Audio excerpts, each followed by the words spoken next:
باللہ السمیع العلیم من الشیطان الرجیم بسم اللہ الرحمن الرحیم الحمدللہ الذی ہدانا لہذا وما كنا لنہتدی لولا ان ہدانا اللہ لقد جاءت رسول ربنا بالحق والصلاة والسلام علی اشرف الانبیاء و سید المرسلین سیدنا و نبینا و شفیع ذنوبنا و حبیب قلوبنا مولانا بالقاسم محمد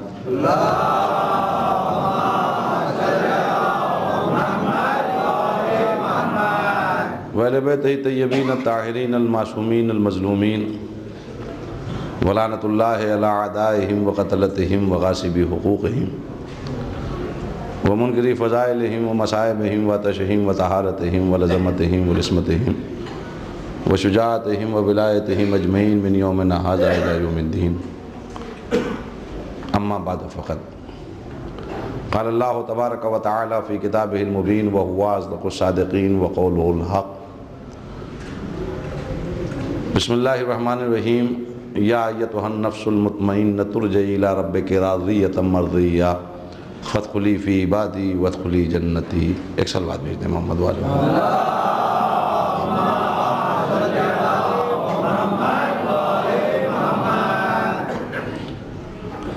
ارباب غم، ماتمداران سید الشہداء،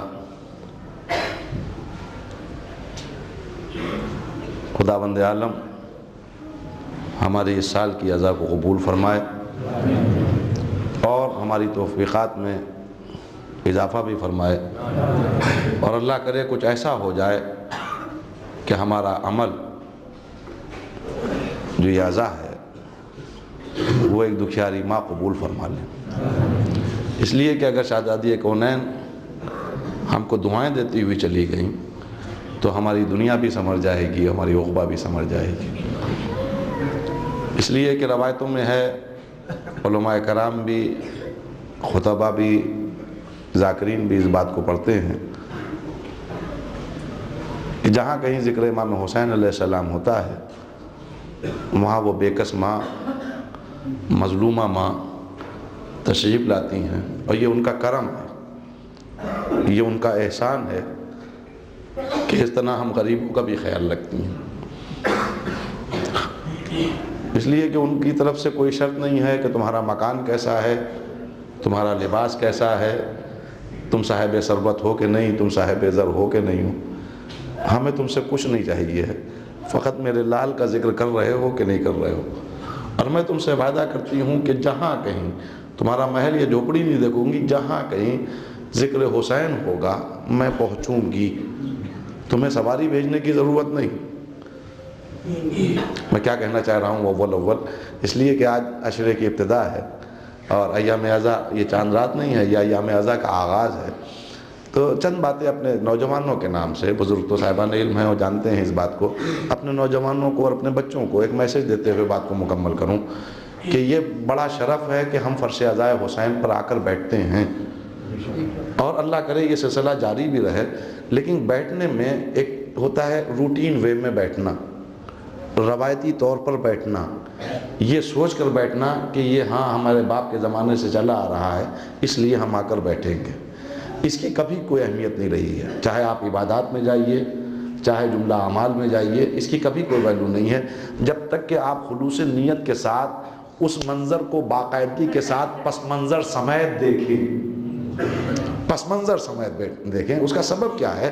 یہ فرش عزائے حسین کبھی جس نے بچھائی ہو یہ اس کو تو ثواب مل رہا ہے، لیکن یہ فرش عزائے حسین پر ہمارا جمع ہونا اور یہاں پر اس مقدس بی بی کا تشریف لے آنا یہ بڑے فخر کی بات ہے ہم جیسے گناہگاروں کے لیے.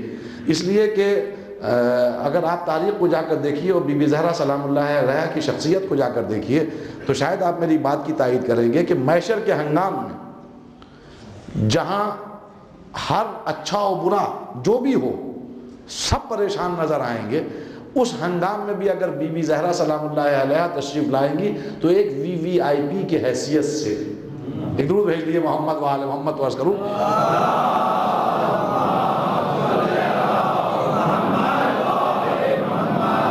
اتنا بڑا اس کا کرم ہے، اس لیے کہ محشر کے ہنگام میں ہر اچھا برا پریشان رہے گا، ضرور رہے گا، چاہے وہ نیکوکار ہو، چاہے وہ بد کردار ہو، چاہے وہ اچھا ہو، چاہے وہ برا ہو، اس لیے کہ محشر کے ہنگام میں اول جب ایک جگہ لوگوں کو جمع کیا گیا ہے تو اس وقت کچھ نہیں پتہ چل رہا ہے کہ اس میں اچھا کون ہے، برا کون ہے، عبادت گزار کون ہے، نافرمان خدا کون ہے، نیک کون ہے، بد کون ہے، اللہ کی اطاعت کرنے والا کون ہے اور اللہ کی نافرمانی کرنے والا کون ہے۔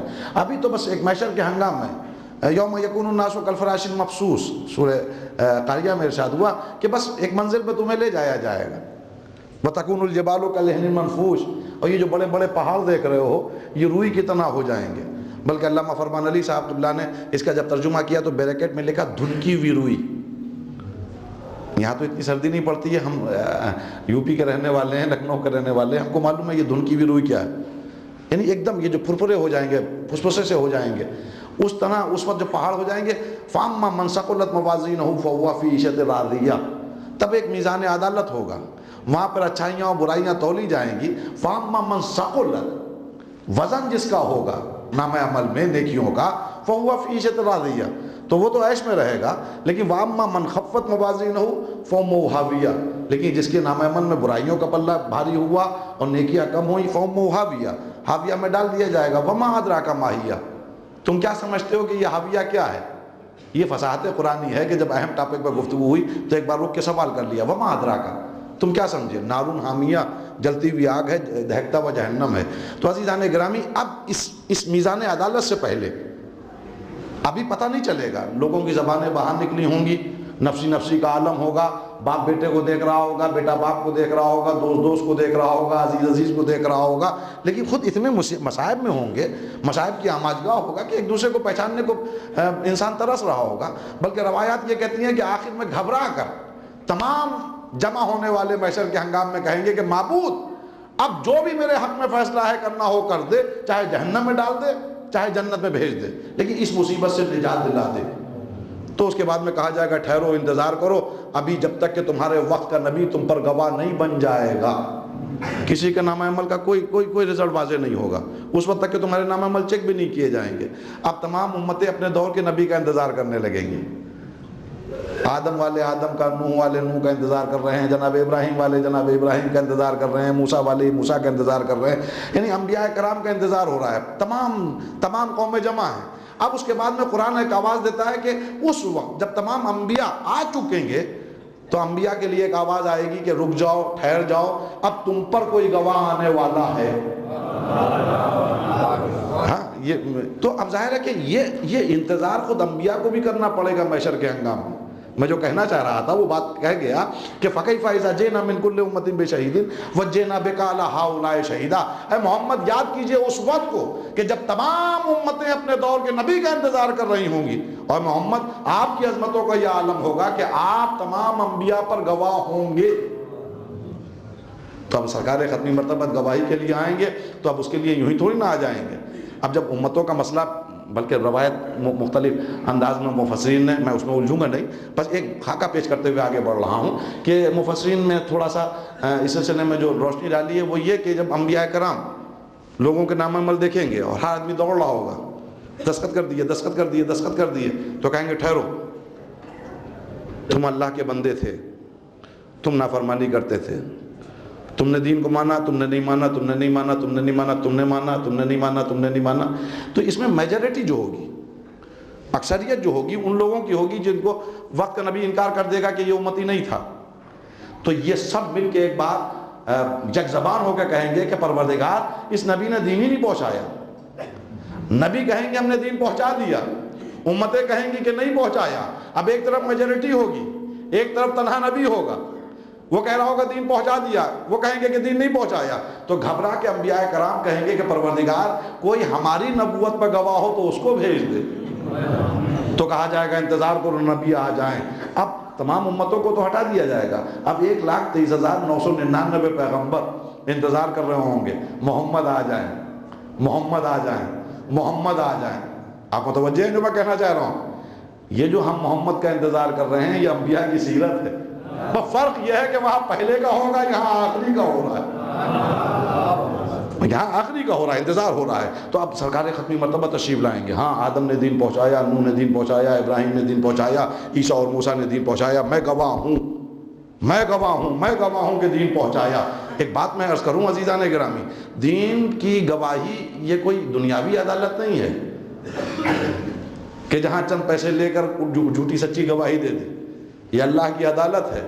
یہاں پر گواہ وہی ہوگا جس نے آدم کی پوری زندگی کو دیکھا ہوگا، جس نے یہ دیکھا ہوگا کہ آدم کس طرح اٹھتے ہیں، کس طرح بیٹھتے ہیں، کس طرح گفتگو فرماتے ہیں، کس طرح تبلیغ کرتے ہیں. جس نے پوری نوح کی زندگی کو دیکھا ہوگا، جس نے پوری ابراہیم کی خلیلی والی زندگی کو دیکھا ہوگا، جس نے موسیٰ کی زندگی کو دیکھا ہوگا، جس نے عیسیٰ کی زندگی کو دیکھا ہوگا، وہی تو گواہ ہو سکتا ہے. اس لیے کہ یہ دنیا کی عدالت نہیں ہے، یہ اللہ کی بارگاہ کی عدالت ہے. اور وہاں پہ وہی گواہ ہوگا کہ جس نے پوری زندگی کو دیکھا ہوگا. تو اب ظاہر ہے کہ جب سیرت کو دیکھا ہوگا تو صورت کو بھی دیکھا ہوگا، علم کو بھی دیکھا ہوگا، علم کو بھی دیکھا ہوگا، کمال کو بھی دیکھا ہوگا. اب وہی محمد بظاہر جب اس دنیا میں آئیں اور اصحاب کے مجمع میں بیٹھے ہوں اور سامنے سے ان کا بھائی علی آ رہا ہو اور اس کے بعد وہ تمام صحابہ سے مخاطب ہو کر کہیں ایھا الناس، جو آدم کو چاہتا ہے اس کے علم میں دیکھے، نوح کو چاہتا ہے اس کے زہد میں دیکھے، اسے چاہیے کہ میرے بھائی علی ابن ابی طالب کی طرف دیکھ لے. تو وہی تو کہے گا جس نے زندگیوں کو دیکھا. ایک درود بھیج دیے محمد و آل محمد.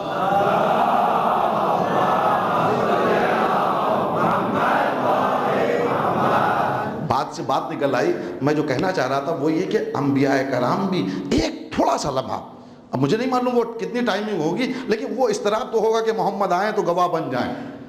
لیکن عزیزان گرامی جہاں ہر اول سے لے کر آخر اضطراب اور اضطراری کیفیت اور بے چینی میں اور الجھنوں کا شکار ہوگا، وہاں معلوم ہے وہ صدیقہ طاہرہ جو فرش عزائے حسین پر ہمارے آ کر بیٹھتی ہے بغیر اس مطالبے کے کہ ہم کو سواری چاہیے.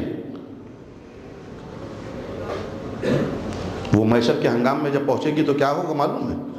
جہاں سب پریشان ہوں گے وہاں محشر کے ہنگام کے لیے روایتوں میں ملتا ہے کہ جیسے ہی بی بی زہرا سلام اللہ علیہا میدان محشر کی طرف بڑھ رہی ہوں گی، ایک آواز آئے گی، یا اہل المحشر غضوا ابصارکم ونقصوا رؤوسکم، اے اہل محشر اپنی آنکھوں کو بند کر لو، اپنے سروں کو جھکا لو، اس لیے کہ رسول کی بیٹی سیدہ کی سواری آ رہی ہے.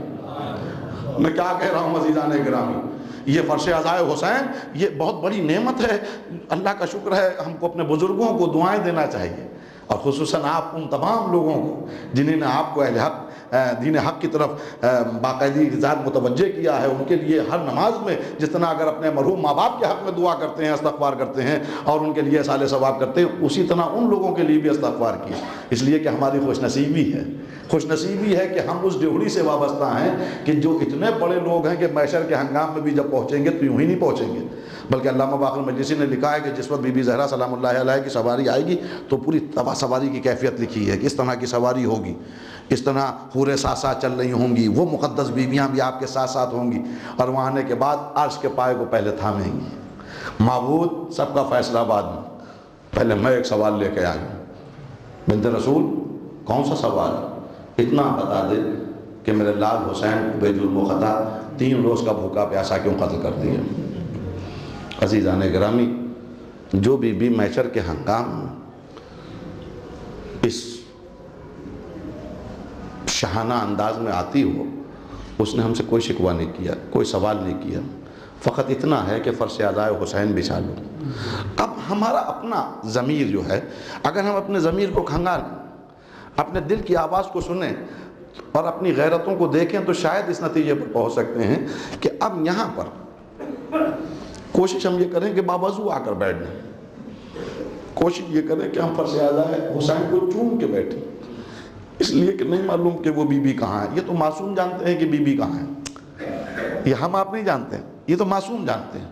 اور صرف یہی نہیں کہ معصوم بی بی تشریف لاتی ہوں، اب بات ذرا سی بوجھل ہو رہی ہوگی، لیکن یہ اب تو 10 دن صرف رونے کے لیے ہیں، غمزدہ رہنے کے لیے ہیں. اب یہاں سے بات آگئی انشاءاللہ میں فضائل بھی عرض کروں گا، لیکن بات آگئی بڑھاتے ہوئے بات کو مکمل کر لوں کہ صرف بی بی زہرا کے لیے نہیں ملتا ہے کہ فرش عزائے حسین پر آتی ہیں، بلکہ بعض علماء کرام و ذاکرین و خطبہ پڑھتے ہیں کہ ایک بہن بھی آتی ہے اور اپنی بھتیجی کو لے کے آتی ہے، اور جب بھتیجی سب کو گریہ کرتے ہوئے دیکھتی ہے تو اپنی پھوپھی سے سوال کرتی ہے، پھوپھی اماں یہ کیوں رو رہے ہیں، یہ کیوں آنسو بہا رہے ہیں؟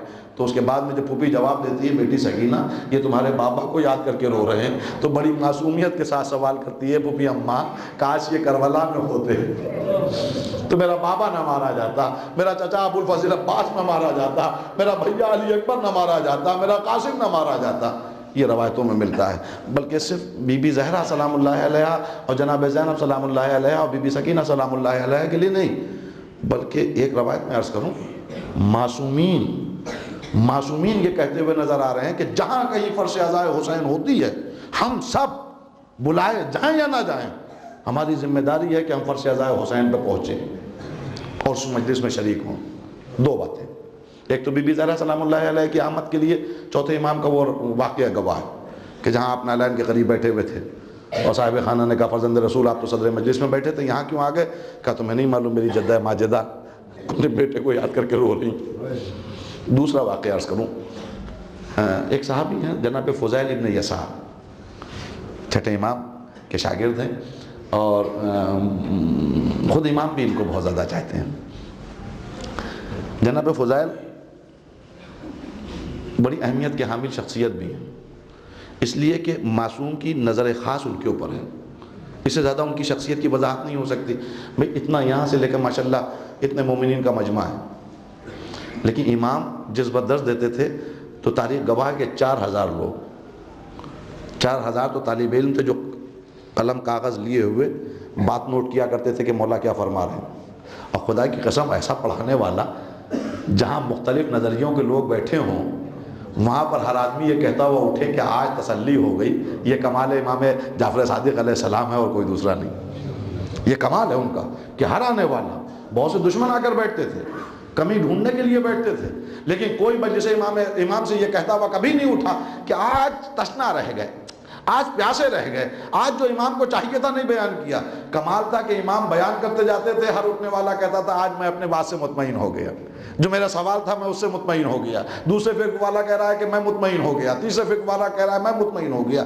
تو اب جہاں اتنا مجمع ہو، ابھی آپ مجھ سے پوچھئے اتنے سے لوگوں میں میں سب کے چہرے بتا دوں مجلس کے بعد کہ یہ بھی موجود تھے یہ بھی موجود تھے، نہیں ہو سکتا پاسبل، نہ کہ جہاں 4000 آدمی بیٹھے ہوئے ہوں وہاں پر کوئی ایک آدمی غائب ہو جائے تو اس سے سوال کیا جائے کہ کل کہاں تم تھے، وہ ہے کمال کا آدمی۔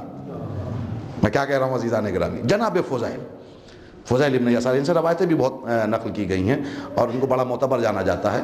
تو جناب فضیل نے اپنے گھر میں ابا عبداللہ الحسین کی مجلس کا انعقاد کیا، اور جب لوگوں کو بتا دیا اور پڑھنے والے سے بھی کہہ دیا تو آپ سوچنے لگے کہ مولا کو بتاؤں کہ نہ بتاؤں کہ میرے گھر میں مجلس ہے، چلو کہہ دیتا ہوں چل کے۔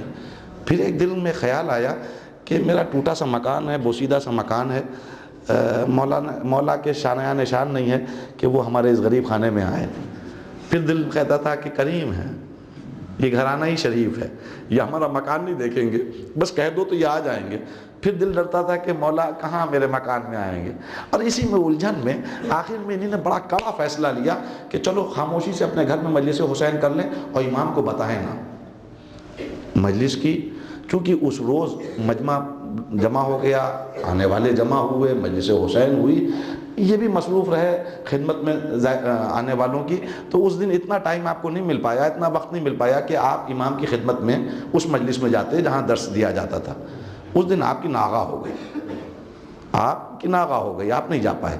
جب دوسرے روز امام کی خدمت میں پہنچے اور سلام کیا، امام نے سلام کا جواب دیا، کہا فضیل ادھر آؤ۔ ابھی ڈرتے ڈرتے پہنچے، کل کہاں تھے تم؟ کہا مولا ایک کام میں مصروف تھا، ورنہ آپ تو جانتے ہیں میں کبھی ناغہ نہیں کرتا ہوں، میں ہمیشہ حاضر رہتا ہوں۔ مسکرائے امام، کون سا ایسا کام تھا جو اپنے امام کو نہیں بتانا چاہتے؟ کہا بس ایک کام میں مصروف تھا مولا۔ اب یہ چاہ رہے ہیں کسی طرح یہ مسئلہ دب جائے، میں اپنے منہ سے نہ کہوں کہ ذکر حسین میں نے اپنے گھر میں کیا تھا، مولا ایک کام میں مصروف تھا، ایک کام میں مصروف تھا، کام میں مصروف تھا۔ اچھا جو یہ انکار کرتے جائیں اور یہ کہتے جائیں میں کام میں مصروف تھا، ادھر سے اصرار بڑھتا جائے۔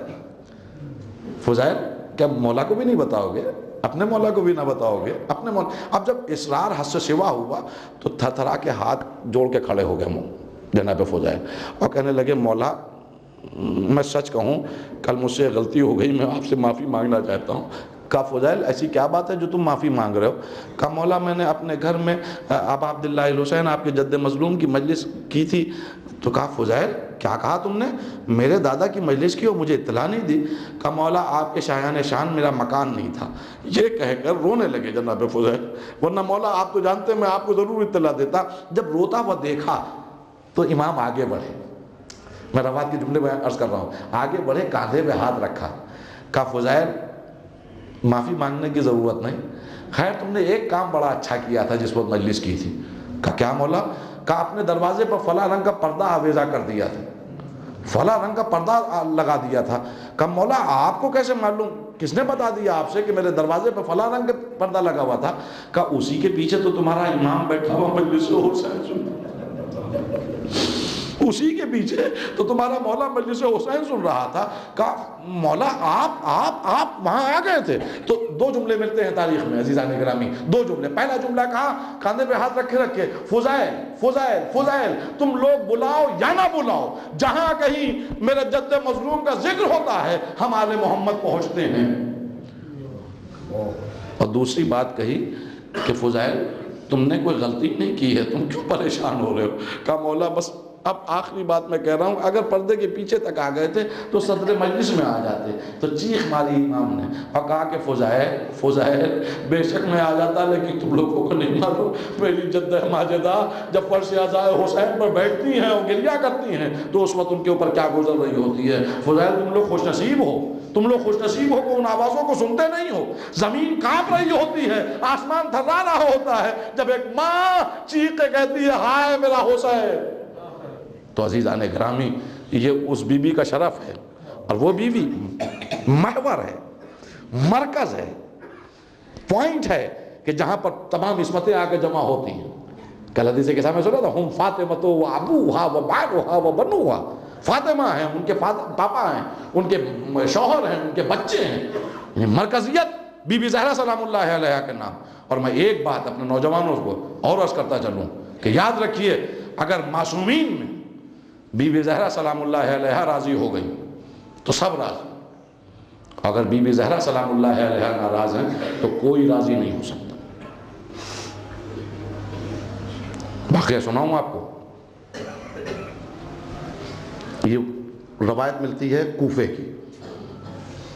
کوفہ اس زمانے کا شہر, اور چھٹے امام کے لیے ملتا ہے کہ جس پر روایت پیش کی گئی ہے اس وقت آپ کوفے میں گئے ہوئے تھے, کوفے میں تھے. سامنے دسترخوان چنا ہوا ہے اور مختلف روایتیں ہیں. پھلوں کا تذکرہ زیادہ ملتا ہے, خاص کر کے انگور کا تذکرہ ملتا ہے. سامنے انگور تھے, آپ اس کو نوش فرما رہے تھے. یہ یہاں سے شروعات ہوتی ہے اس روایت کی. ابھی آپ تناول کر رہے تھے ان انگوروں کو کہ ایک شخص گھر میں داخل ہوا, مولا کو سلام کیا. مولا نے سلام کا جواب دیا, کہا آؤ بھائی آؤ میرے ساتھ بیٹھ جاؤ. کہا فرزند رسول یہ میرے لیے شرف کی بات تھی کہ میں آپ کے ساتھ بیٹھ جاتا, لیکن کیا بتاؤں راستے میں نے ایک منظر دیکھا, اس سے اتنا کبیدہ خاطر ہو گیا ہوں کہ آپ کو بھوک نہیں لگ رہی ہے, میری بھوک جیسے مر گئی ہو. کہا کیا ہوا؟ دیکھیے توجہ دیئے گا, بہت سی چیزیں تحریر و تقریر میں نہیں آتی ہیں. آپ اسے پوچھ رہے ہیں اور نوش فرما رہے ہیں کیا ہوا راستے میں. کہا مولا میں جب سڑک پار کر رہا تھا تو میں نے دیکھا کہ ایک ضعیفہ بھی سڑک کو پار کر رہی ہے. جیسے ہی پار کر رہی تھی اس کو ٹھوکر لگی, وہ زمین پہ گری. جیسے گری تو لوگ اس کو سہارا بننے کے لیے اٹھانے کے لیے آگے بڑھے. جب اٹھانے کے لیے آگے بڑھے تو اس میں بادشاہ کا سپاہی بھی تھا. جب اس کو اٹھا رہے تھے تو اس کو تکلیف کا احساس یوں ہی ہو چکا تھا, تو اس نے ایک بار بقی کا رخ کیا اور کہا لعن اللہ ظالم کی یا زہرا, اے بی بی زہرا آپ کے اوپر ظلم کرنے والوں پر لعنت ہو. تو مولا جیسے ہی اس نے یہ جملہ کہا تو بادشاہ کا سپاہی اس نے انتہائی نخوت کے ساتھ اس کو دیکھا اور اس کا ہاتھ پکڑا اور لے گیا ہے عدالت میں. تو مولا افسوس اس بات کا ہے کہ اس کی کیا خطا تھی, فقط وہ کہ آپ کی جدہ کی چاہنے والی, آپ کی جدہ سے محبت کرنے والی, آپ کی دادی کو پجاتی ہے, صرف وہ یہ جملہ کہہ رہی ہے تو اس کی یہ سزا ہے کہ اس کو جیل میں ڈال دیا جائے. کہ واقعی ایک دم سے اب روایت کے ہاتھ رک گیا. کیا کہا؟ کھڑے ہو گئے, میری دادی کی چاہنے والی اور اس کے اوپر یہ مصیبت. ایک شخص کا ہاتھ پکڑا, کہا آؤ میرے ساتھ آؤ, چلو مسجد سہلا چلو. مسجد سہلا کی طرف تشریف لے گئے. اس کے بعد میں اس آنے والے سے کہا سنو تم ذرا عدالت میں چلے جاؤ اور دیکھو قاضی شہر اس عورت کے بارے میں کیا فیصلہ دے رہا ہے. مجھے فوراً اطلاع دینا۔ مسجد صحلہ پہنچنے کے بعد 2 رکعت نماز پڑھی، اور نماز پڑھ کے کہتے ہیں معبود میں تجھ سے کہہ رہا ہوں کہ اس ضعیفہ کی کوئی خطا نہیں ہے، فقط یہ کہ میری دادی کی چاہنے والی ہے۔ اتنا بڑا جرم نہیں ہے یہ زمانے کا کہ اس کو جیل میں ڈال دیا جائے۔ مولا میں تجھ سے کہہ رہا ہوں کہ اس کو فوراً رہائی مل جائے۔ ابھی یہ چھٹے امام دعا مانگ رہے تھے کہ اتنے میں وہ ہرکارا دوڑتا ہوا آیا، کہا مولا مبارک ہو، قاضی شہر نے یہ کہہ کے چھوڑ دیا کہ یہ کوئی بہت بڑا جرم نہیں ہے کہ جس کی سزا دی جائے۔ ارے ایک درود بھیج دیے محمد وآل محمد۔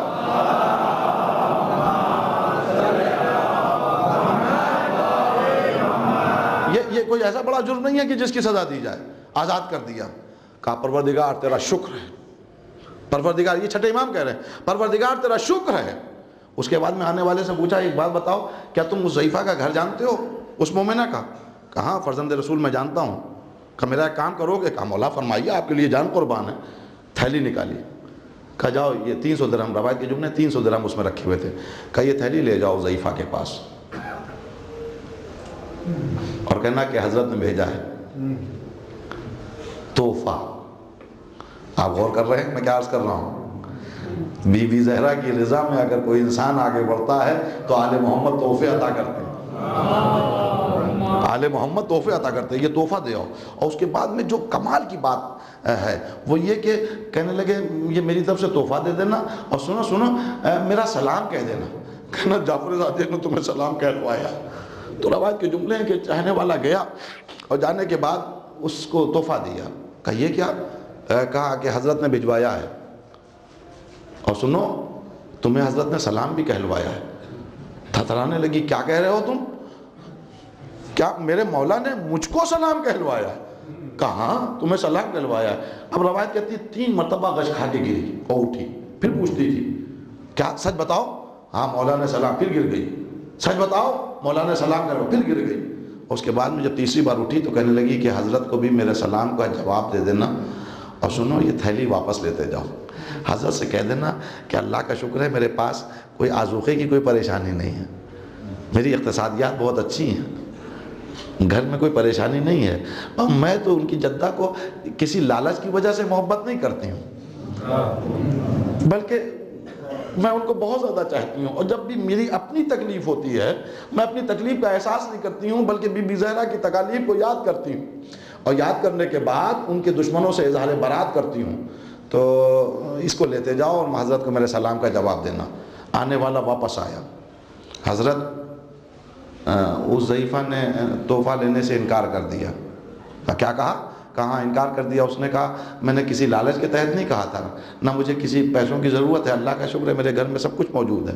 کہا نہیں، پھر جاؤ اس ضعیفہ کے پاس جاؤ۔ اب توجہ دیے گا جو میں کہنا چاہ رہا ہوں عزیزان گرامی۔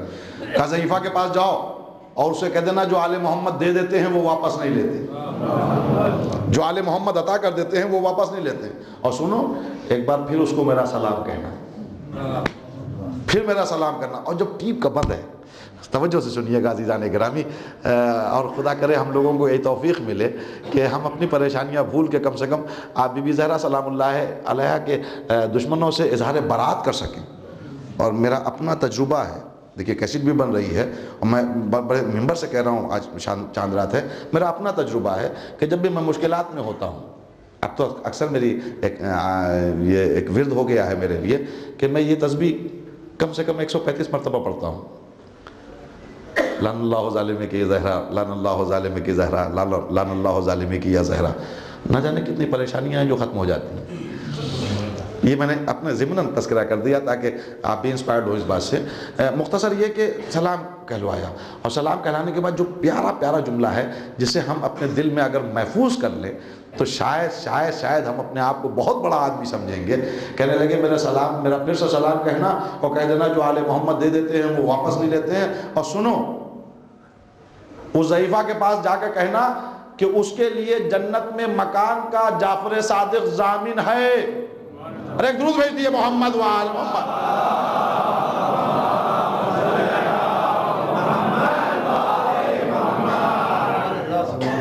جنت میں اس کے مکان کے لیے جعفر صادق ضامن ہے۔ اب جو ٹیپ کا بند ہے اس میں، جب وہ آدمی باہر نکلا تو ایک بار پھر بلایا اسے اور کہا سنو ایک کام اور یاد آیا، اس سے کہہ دینا کہ یہ فقط جعفر صادق نہیں کہہ رہا ہے، بلکہ جعفر صادق کے ساتھ ساتھ اس کا جد رسول اللہ بھی کہہ رہا ہے، اور علی مرتضیٰ بھی کہہ رہا ہے، حسن مصطفیٰ بھی کہہ رہا ہے، حسین شہید بھی کہہ رہا ہے، علی ابن الحسین بھی کہہ رہا ہے، محمد ابن علی بھی کہہ رہا ہے، اور یہ سلسلہ عصمت جہاں تک جاری ہے۔ ایک درود بھیج دیے محمد وآل محمد۔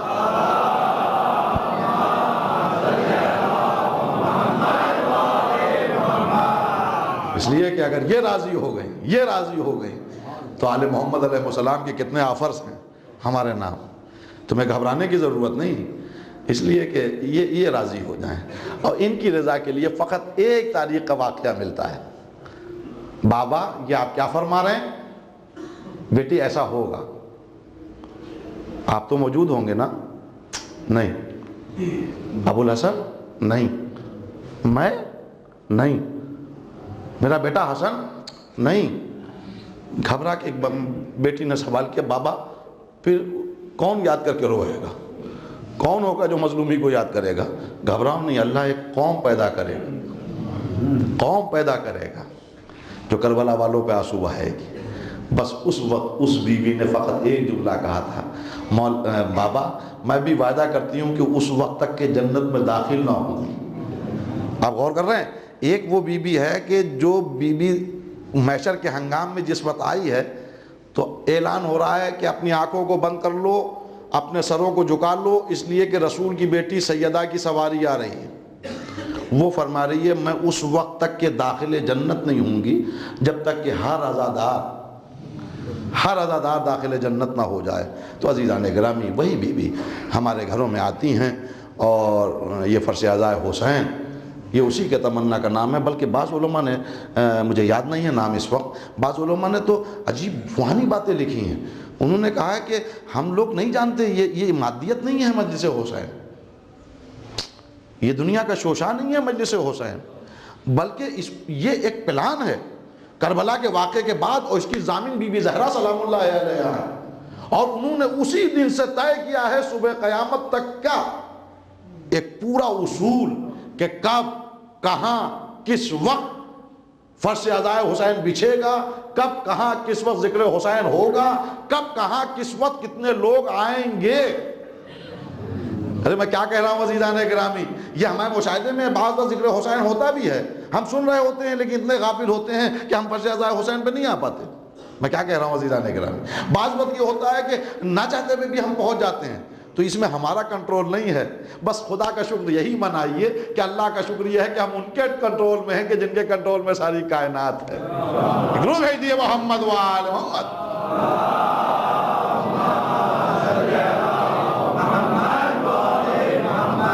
ہم ان کے کنٹرول میں ہیں، ان کے کنٹرول میں ہیں۔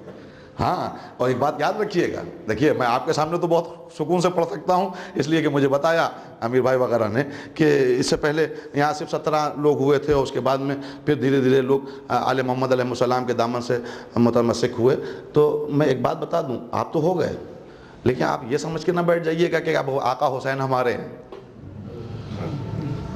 کیا معلوم آنے والا بہت دور سے آئے اور ہم سے آگے بڑھ جائے۔ میں کیا کہہ رہا ہوں عزیزان گرامی، کہیں ایسا نہ ہو، ہاں نہیں بھروسہ، ہم اس بات پہ خوش ہوں کہ ہم سیدزادے ہیں، ہمارے رسول ہیں، ہم ان کے قریب ہیں۔ نہیں، اگر ایسا ہوتا تو سید اہل سنت نہ ہوتے، ایسا نہ ہوتا تو لوگ آل محمد کی مخالفت نہ کر رہے ہوتے۔ ازا کی مخالفت نہ جانے کتنے علاقوں میں جائیے، ہم لوگ تو جاتے رہتے ہیں، دیکھیے نہ جانے کتنے، معلوم ہے سید رضوی، سید کاظمی، سید جعفری، اور معلوم ہے کہ وہ کٹر آل محمد علیہ السلام کی دشمنی پہ آمادہ۔ تو یہ محبت کسی ایک ذات کی محتاج نہیں ہے۔ میں کیا کہہ رہا ہوں عزیزان گرامی، یہاں ایک قوم کی بات رسول اللہ نے فرمائی ہے، رسول اللہ نے ایک قوم، اللہ ایک قوم پیدا کرے گا۔ اب یہ ہماری اور آپ کی خوش نصیبی ہے کہ ہم اس قوم میں شریک ہیں۔ اب جب شریک ہیں تو کیوں نہ کچھ ایسا کام کر جائیں ہم کہ ہم اس میں ممتاز قرار پائیں۔ ایک درود بھیج دیے محمد وآل محمد۔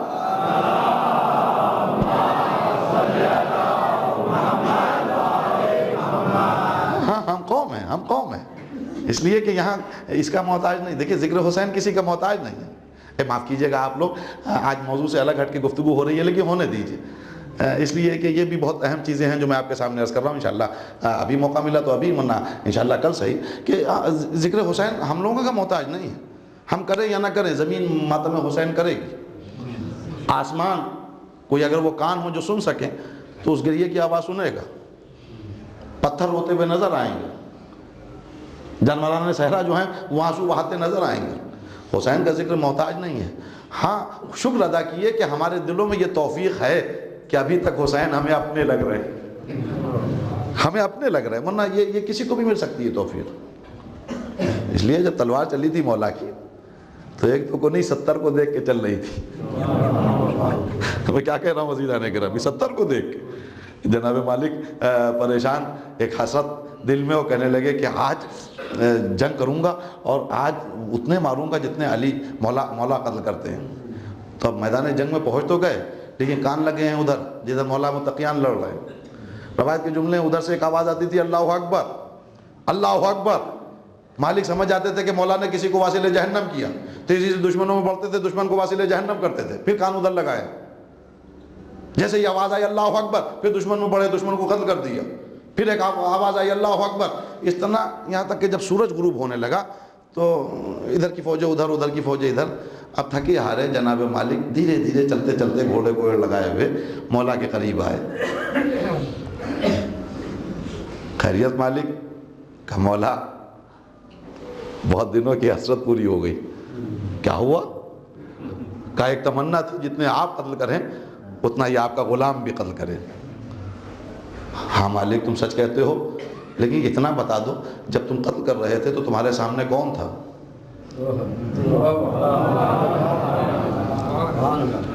میں ایک جملہ کہوں یہاں پر اجازت ہو تو.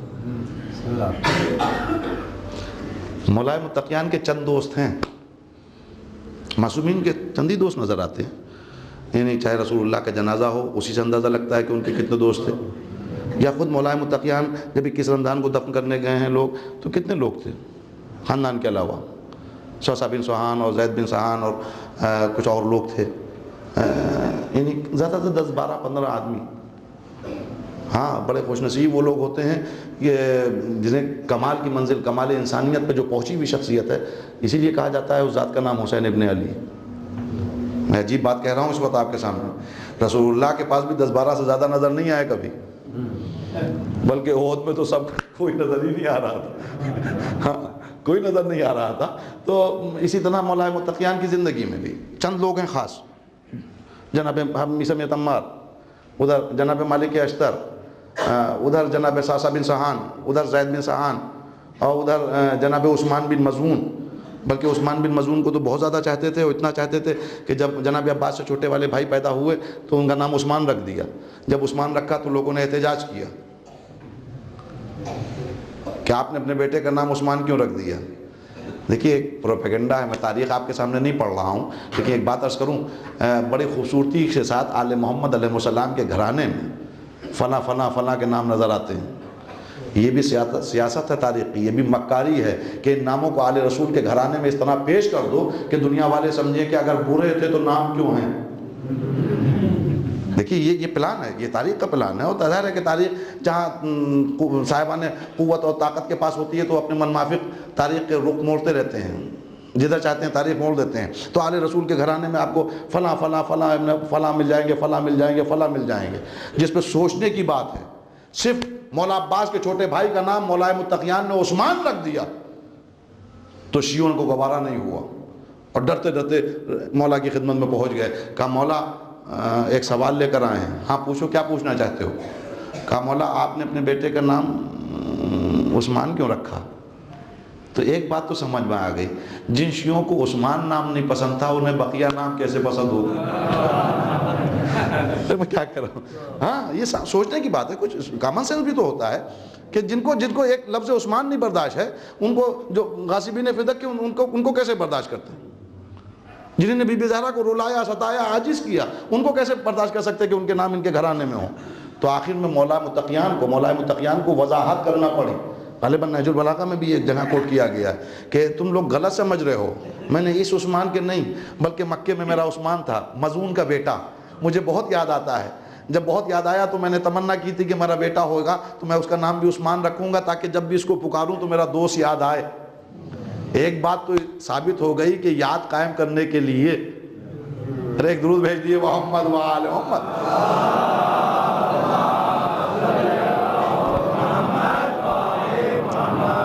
تو یاد قائم کرنے کے لیے اس طرح اسماء گرامی خود مولا متقیان نے رکھے ہیں۔ المختصر چند لوگ ہیں۔ میسا میں تمار، میسا میں تمہیں کچھ علم دینا چاہتا ہوں۔ مالک اشتر، ارے میرا بازو کٹ گیا، مالک اشتر کے لیے فرمایا میرا بازو کٹ گیا۔ جو ید اللہ خود ہو وہ مالک اشتر کو اتنا چاہتا تھا۔ میں جو کہنا چاہ رہا ہوں اس پر توجہ دیے گا۔ مالک اشتر جنہیں اپنا ہینڈ سمجھتے ہوں، ہاتھ سمجھتے ہوں، جسے اپنا بازو سمجھتے ہوں، وہ بھی ایک منزل پر آ کر کہتا ہے کہ یا علی آج میں نے اتنے مارے جتنے آپ نے، یعنی برابری کا دعویٰ کیا تو عصمت کو گوارا نہیں ہوا۔ ارے میں کیا کہہ رہا ہوں عزیزان گرامی، تو ہم جیسے لوگ اگر آل محمد کو اپنا جیسا سمجھیں گے تو انجام کیا ہوگا؟ ہاں، جو دائنا ہاتھ کہہ رہا ہو، اپنا بازو کہہ رہا ہو، بہت زیادہ چاہتے ہوں۔ ہاں، ایک جنگ، یہی جنگ صفین میں خود جناب مسلم ابن عقیل ناقل ہے کہ ایک بار ہم نے دیکھا کہ میسرے پہ حملہ کیا دشمن نے، ہمارا میسرہ جو تھا بکھر گیا، میمنے پہ حملہ کیا، میمنہ بھی بکھر گیا، پھر دشمن شامی لشکر جو تھا وہ قلب لشکر سینٹر پوائنٹ پہ حملہ کرنا جا رہا تھا کہ اتنے میں ہم نے دیکھا کہ ہمارے مولا تنہا دونوں لشکروں کے بیچ میں چلے جا رہے ہیں اور وداؤٹ آرمر، زرہ نہیں پہنے ہوئے، ہاتھ میں تلوار بھی نہیں ہے، تنہا دونوں لشکروں کے بیچ میں۔ ارے یہی تو شجاعت علی ہے، یہی شجاعت علی ہے۔ بڑا آسان ہے پڑھ دینا، لیکن یہ اصول تھا جنگوں کا۔ اب تو جنگیں نہیں ہوتی ہیں، لیکن اصول یہ ہوتا تھا کہ ایک دم اگر کوئی خطرہ محسوس ہو تو جو سردار ہوتا تھا، جو لیڈر ہوتا تھا، جو قائد ہوتا تھا، جو رہنما ہوتا تھا، اس کو فوراً بیک میں چھوڑ دیا جاتا تھا حفاظت میں، تاکہ اس کے اوپر کوئی آنچ نہ آئے۔ اگر اس کے اوپر آنچ آئے گی تو پورا لشکر بکھر جائے گا۔ لیکن مولا متقیان دو حصے، رائٹ اور لیفٹ، میمنہ اور میسرہ، دونوں بکھر چکے ہیں۔ قلب لشکر پہ حملہ ہونے والا ہے۔ اب جو لوگوں نے دیکھا تو مولا بیچ سے چلے جا رہے ہیں۔ تو جہاں مسلم کہتے ہیں کہ صرف لباس کرتا پہنے ہوئے آپ کو تنہا دونوں لشکروں کے درمیان جاتے ہوئے دیکھا تو میں گھبرا گیا، کہیں ایسا نہ ہو شاید مولا کو خبر نہیں ہے کہ اس طرح حملہ ہو چکا ہے۔ تو میں پیچھے چلنے لگا۔ میں نے چاہا کہ مولا سے کہوں کہ حضور آپ پیچھے تشریف لے چلیے، لیکن ہمت نہیں پڑی۔ میں نے کسی کو بھیجا، کہا کہ امام حسن کو بلا لاؤ۔ امام حسن کو معلوم ہوا، پھر آقا حسین بھی چلے، پھر جناب ابو الفضل عباس بھی چلے، پھر محمد حنفیہ بھی چلے، کہیں جوان میں بنی ہاشم جمع ہو گئے، اور آخر میں ہمت کر کے امام حسن نے کہا بابا اگر مناسب ہو تو آپ پیچھے تشریف لے چلیے، اس وقت حملہ ہو چکا ہے۔ کہا بیٹا حسن میں اپنے مالک کو ڈھونڈ رہا ہوں۔ یہ تھی محبت، میں اپنے مالک کو ڈھونڈ رہا ہوں، میرا مالک نظر نہیں آ رہا ہے۔ کہا مولا بابا ٹھیک ہے مالک کو ڈھونڈ لیا جائے گا۔ اتنے میں روایت کہتی ہے، میں نوجوانوں کے لیے عرض کر رہا ہوں فقط ایک شجاعت کا ایک منظر، کہ کہتے ہیں ایک روایت کہتی ہے کہ اتنے میں ایک شامی سامنے آ گیا گھڑ سوار، مولا پیدل آنے کے بعد میں کہا کہ علی میسرہ ختم ہو چکا ہے تمہارا، میمنہ بھی ٹوٹ گیا، اب قلب لشکر کی باری ہے، لیکن میری ایک زندگی کی حسرت تھی کہ میں تم سے بدلہ لوں، آج موقع مل گیا ہے، آج موقع مل گیا ہے۔ ایسا لگا کہ مولا نے سنا ہی نہ ہو، پھر تلوار لہراتا ہوا سامنے آیا، یا علی میں تم سے مخاطب ہوں، اس سے پہلے کو کوئی دشمن دیکھے اور تم سے بدلہ لے، میں چاہتا ہوں کہ میں اپنی آگ بجھا لوں دل کی، میں تم پر حملہ کرنے جا رہا ہوں۔ پھر مخاطب نہیں ہوئے، تیسری بار جھلا کے وہ آگے بڑھا، کہا یا علی میں تم سے مخاطب ہوں۔ تو اب میں لفظوں میں بھی نہیں بیان کر سکتا، ہاں اتنا ملتا ہے کہ بس ایک بار ہاتھ پیچھے کیا۔ مسلم ابن عقیل نیزہ بہت اچھا چلاتے تھے، مشہور تھے جناب مسلم ابن عقیل نیزہ بازی میں۔ بس مسلم ابن عقیل سمجھ گیا کہ مولا کیا چاہ رہے ہیں، فوراً نیزہ ہاتھ میں دے دیا، ہاتھ میں دیا، فوراً نیزہ آگے بڑھایا اور اس کے سینے میں زرہ کی ایک اس میں چبھویا، اور چبھونے کے بعد اسے یوں ہی اچھال دیا۔ اچھالنے کے بعد اطمینان سے نیزہ مسلم ابن عقیل کے حوالے کیا، اور جب وہ گرنے لگا تو بس سینہ پکڑ کے گریبان پکڑ کے زمین پر پٹک دیا۔ جب اس کے دوست اٹھانے آئے تو کہتے ہیں واللہ وہ تو ذرات میں تبدیل ہو چکا۔ ارے ایک درود بھیج دیے محمد و آل محمد۔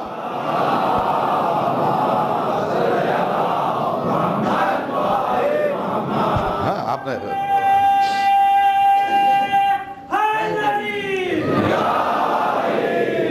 بکھر گیا تھا اس کا جسم، جس پر پتھر پہ نہیں پڑھا تھا، زمین پہ پھینکا تھا تو بکھر گیا. تو اس وقت بھی اس عالم میں جسے کہا جائے کہ مصیبت میں جہاں سب بکھر رہا ہو وہاں پر بھی اگر علی نے کسی کو تلاش کیا ہے تو وہ مالک کو, لیکن وہی مالک آج آ کر کہہ رہے ہیں کہ یا علی آج میں نے وہی کیا جو آپ نے کیا. تو بس امامت کو یہ گوارا نہیں ہوا, یعنی دنیا والوں کو بتا دیا کہ اپنی اوقات میں رہنا, اپنی حد میں رہنا, ہاں بس اسی پہ خوش ہونا کہ تمہارے دلوں میں ہماری محبت ہے. ایسا نہ ہو کہ تم اپنے ذہنی گھوڑے دوڑا کر اپنا جیسا ہمیں بھی سمجھنے لگو. چاہتے تو ہاں ہوتا نہیں بچوں کو, طالب علموں کو سمجھانے کے لیے, ہاں بیٹا تم نے بڑا اچھا کیا, آج تم نے ہماری برابری کر لی, لیکن نہیں, چپ نہیں رہے, بلکہ کہنے لگے اتنا بتا دو مالک جب تم دشمن کو قتل کر رہے تھے تو تمہارے سامنے کون تھا؟ کہ مولا کون؟ جو بھی سامنے دشمن آتا تھا میں اس کو حواسل جہنم کرتا تھا. مسکرائے, کہنے بس اتنا فرق تھا تم میں اور مجھ میں, جب تم دیکھتے تھے تو دشمن کو دیکھتے تھے, لیکن جب علی کی تلوار اٹھتی تو 70 نسلوں کو دیکھ کے اٹھتی. اچھا اب یہاں پر میں کبھی کبھی سوچتا ہوں, مولوی صاحب آپ بھی سنیے گا اور آپ لوگ بھی جو صاحبان علم ہیں, کہ آخر 70 کا لفظ کیوں استعمال کیا؟ میں نے کئی مولاناؤں سے بھی پوچھا اور جو صاحبان علم ہیں ان سے بھی سوال کیا, آخر 70 کا لفظ کیوں استعمال کیا؟ تو اس پہ اکثر لوگوں نے کہا کہ یہ عرب کی مثال ہے, 1 رکعت نماز پڑھو گے تو 70 کا ثواب ملے گا, 1 پڑھو گے تو 7 کا ملے گا. آخر 70 کو گنتی کیوں آپ نے بیان کی؟ اس لیے کہ یہاں پہ مثال نہیں کا مسئلہ حل نہیں ہوگا. اگر 71ویں نسل میں کوئی مسلمان ہونے والا ہے, ابھی دشمن سامنے آیا, آپ نے جیسے دشمن کو دیکھا تو 1 2 3 4 5 6 7 68 69 70 دیکھا, 70 نسلوں تک کوئی مسلمان نہیں, کٹ سے مار دی تلوار. اسی کی 71ویں نسل ہونے والی ہو اور اس کا کوئی بچہ مسلمان ہونے والا ہو, اب وہ محشر کے ہنگام میں کہے معبود ہم تو چاہتے تھے ایمان لے آئیں لیکن ہم چاہتے تھے ایمان لے آئیں لیکن ہمارے مولا نے فقط 70 نسلوں کو دیکھا تھا جبکہ میں 71ویں نسل میں تھا. پروردگار میں کیا کرتا, میں تو مومن ہونا چاہتا تھا لیکن میں 75ویں نسل میں تھا, علی نے تو 70 نسلیں دیکھی. معبود میں تو 100ویں نسل میں تھا لیکن علی نے تو 70 نسلیں دیکھی. یہ تو یہ انصاف نہ ہوتا. خدا کی قسم آج کل تو ٹیلی ویژن کے اوپر مسلسل وہ قیامت, وہ مایا کیلنڈر آ رہا ہے, جن لوگوں نے دیکھا مایا جو سویلائزیشن تھی امریکہ میں, مایا سبھیتا, تو اس کا کیلنڈر آ رہا ہے کہ 2012 21 دسمبر دنیا کولیپس ہو جائے گی, وہی ڈوم ڈے اسی دن ہوگا اور پرلے آ جائے گی اور قیامت ہو جائے گی, دنیا ختم ہو جائے گی. ہاں آج کل بڑا شور مچا ہوا ہے, ادھم مچا ہوا ہے ٹیلی ویژن کے اوپر. ہر نیوز کاسٹر نے یہی کہتا ہوا نظر آ رہا ہے 2012 بس آخری 21 دسمبر کے بعد کیلنڈر آگے شروع ہی نہیں ہوتا ہے, آگے بڑھا ہی نہیں ہے. اس کے معنی قیامت آ رہی ہے, پرلے کا روز ہوگا اور سب ختم ہو جائے گا اور یہ زمین اٹھے گی اور سورج یوں ہوگا اور یہ ہوگا. ہر آدمی اپنے عقلی گھوڑے دوڑا رہا ہے. میں اس واقعے پر غور کر رہا تھا کہ اگر اس وقت اللہ ہم کو اتنی عقل دے دے کہ ہم انالائز کر سکیں کہ 70 نسلیں کب ختم ہوں گی, تو ہم دنیا والوں کے سامنے بتا سکتے ہیں کہ دنیا والوں ابھی قیامت نہیں آئے گی, ابھی اتنے دن باقی ہیں. ضرور بھیج دیے محمد وآل محمد.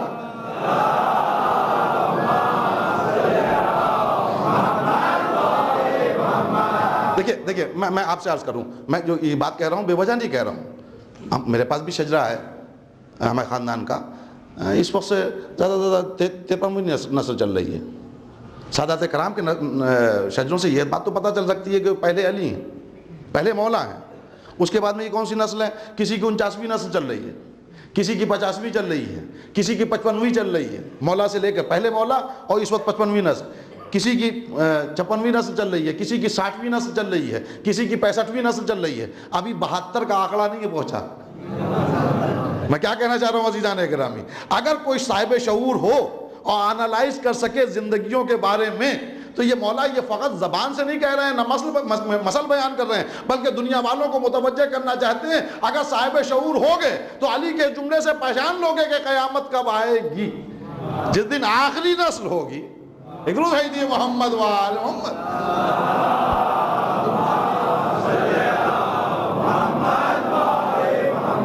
ہاں جس دن آخری نسل ختم ہو جائے گا, اس لیے علی مولا بے وجہ کوئی جملہ نہیں فرمائیں گے اور مسئلہ لے کے بات کو ختم نہیں کریں گے.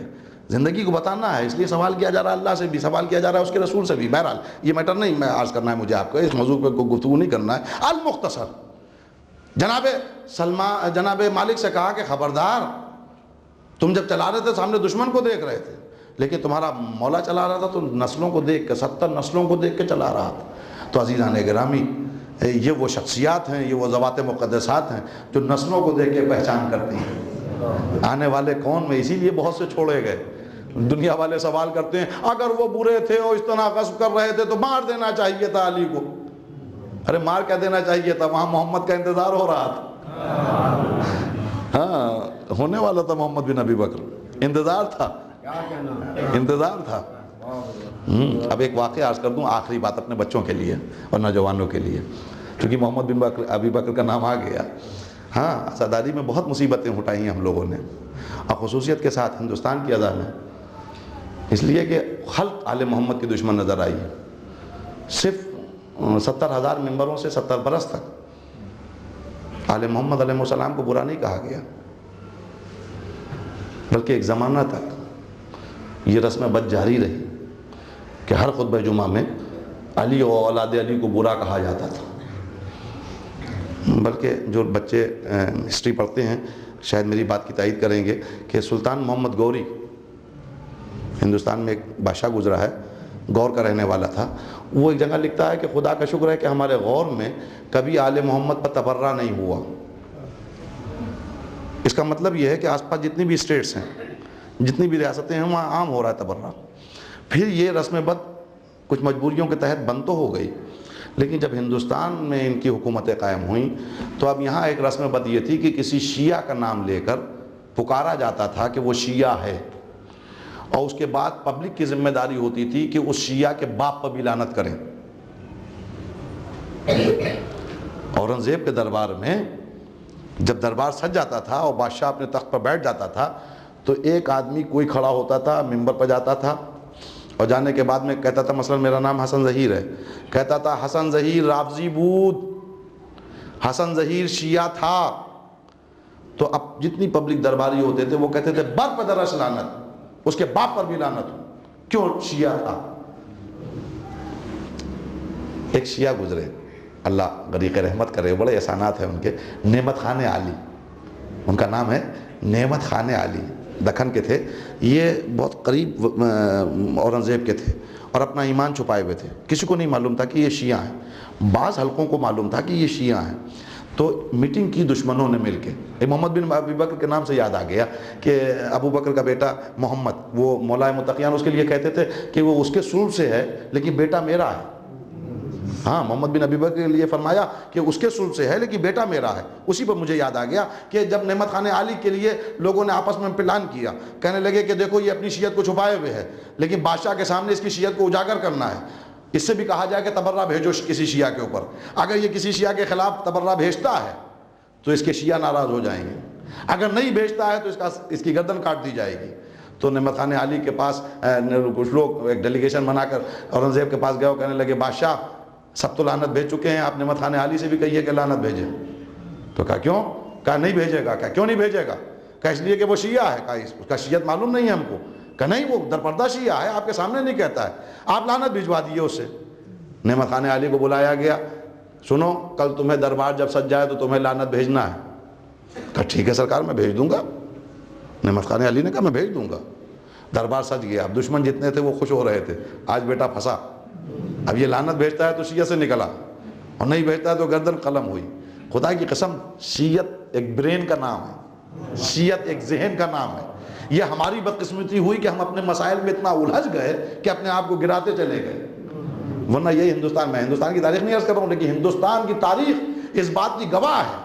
یا اپر کاسٹ ہندو برین مانے جاتے تھے یا شیعہ مانے جاتے تھے، اور شیعہ میں خصوصاً سید کے لیے ملتا ہے، برین مانے جاتے تھے، دور سے پہچان لیے جاتے تھے یہ شیعہ آ رہا ہے۔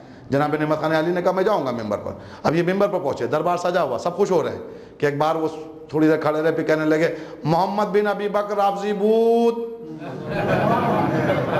جو بات تھی وہ کہی حقیقت تھی کہ ابو بکر کا بیٹا محمد رافضی تھا، شیعہ تھا۔ اب لوگوں کی تو عادت وہی تھی، ان کا بر پہ درش لعنت۔ آپ لوگوں نے کہا سرکار سرکار سرکار تبرہ کروا دیا، تبرہ کروا دیا۔ تو اورنگزیب نے کہا کہ بے خوفوں، جب باپ سمیت نام لے رہا تھا تو تمہیں سوچنا چاہیے تھا۔ درود بھیج دیے محمد وآل محمد۔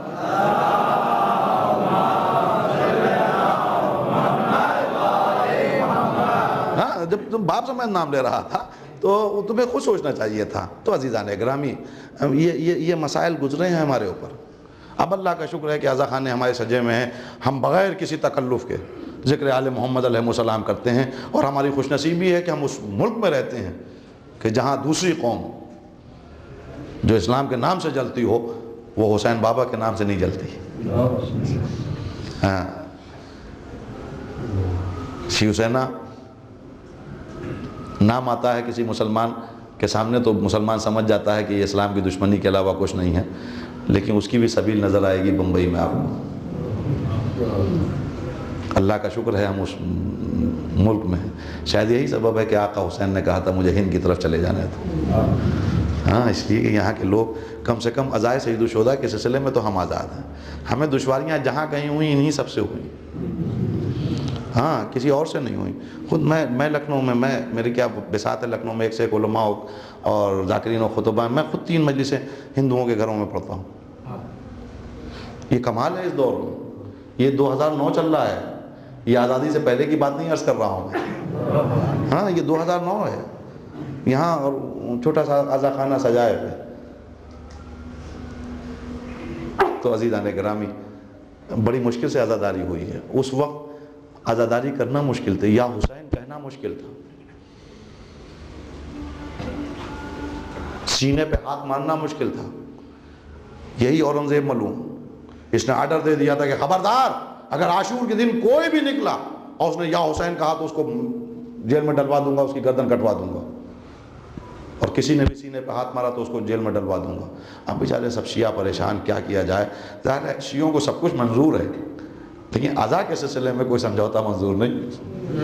ہاں، یہ ایک عجیب معجزہ ہے، سب کچھ منظور ہے، ہر چیز میں جھک جائیں گے، لیکن عزائے سید الشہداء میں کوئی سمجھوتا نہیں کر سکتے، کبھی بھی نہیں۔ جو وقت قریب آتا ہے وہ بے قراری بڑھتی جاتی ہے۔ اب بادشاہ کی فوج لگی ہوئی ہے، خود بادشاہ کہہ رہا تھا ٹھیک ہے نکلے سب لوگ جلوس نکال کے، اگر نکالنا ہے حسین کا غم منانا ہے تو خاموشی سے منائیں، جس طرح ہم لوگ بھی چاہتے ہیں حسین رضی اللہ تعالیٰ عنہ کو، اسی طرح یہ لوگ بھی چپ چاپ جائیں۔ لیکن اگر انہیں یا حسین کہہ دیا یا سینے پہ ہاتھ مار لیا تو سمجھ لینا کہ میں گردن کٹوا دوں گا۔ اب بیچارے شیعہ پریشان کہ اگر یا حسین نہ کریں گے تو کیا غم کا احساس ہوگا۔ تو نعمت خان علی کے پاس دوڑ کے آئے، کہنے لگے حضرت اب کیا کیا جائے، اس لیے کہ حالات تو بڑے خراب ہیں، یا حسین کہے بغیر ہم رہیں گے نہیں، سینے پہ ہاتھ مارے بغیر رہیں گے نہیں۔ تو نعمت خان علی نے ایک ترکیب بتائی تھی، کہا تمہیں گھبرانے کی ضرورت نہیں، تم بجائے سینے پہ ہاتھ مارنے کے اپنے سر پہ ہاتھ مارو۔